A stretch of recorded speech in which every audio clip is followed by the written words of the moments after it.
Fit-tmiem analiżi estensiva tal-ekonomija tagħha minn grupp ta' esperti tal-Fond Monetarju Internazzjonali, il-Bord Eżekuttiv ta' din l-istituzzjoni ewlenija kellu kliem ta' tifħir għal mod ta' kif qed titmexxa l-ekonomija ta' pajjiżna.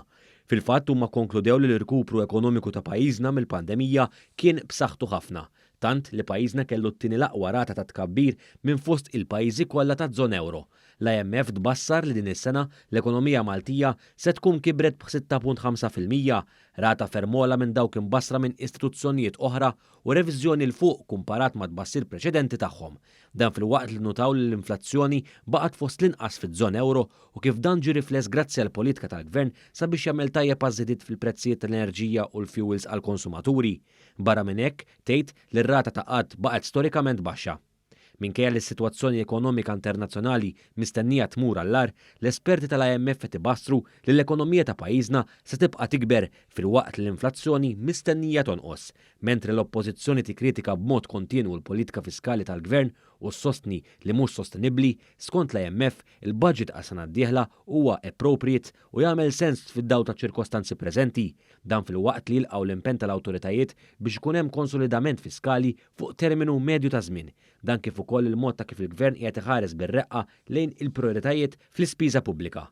L-esperti internazzjonali tal-IMF laqgħu wkoll il-ħidma li wettaq il-Gvern fil-qasam istituzzjonali fil-waqt li rimarkaw l-impenn politiku li wassal biex Malta ħarġet mill-lista l-griża tal-FATF fi żmien rekord.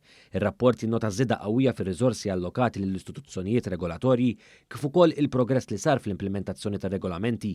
Dan fil-waqt li notaw kif fl-aħħar sentejn l-awtoritajiet waslu għal progress fir-riforma tas-sistema ġudizzjarja tal-pajjiż. Ir-rapport jilqgħu wkoll il-ħidma tal-Gvern biex pajjiżna iwettaq it-trasformazzjoni ambjentali u diġitali fis-snin li ġejjin, speċjalment il-pjan ta' rkupru u reżiljenza.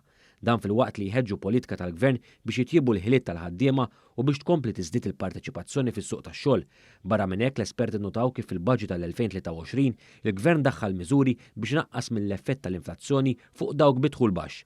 B'reazzjoni għal dan ir-rapport il-Prim Ministru Robert Abela fuq il-profil tiegħu fuq Twitter innota l-analiżi tal-espert indipendenti tal-IMF u kif fost oħrajn innotaw l-irkupru b'saħħtu tal-ekonomija Maltija u l-rata ta' inflazzjoni baqgħet fost l-inqas fiż-żona euro.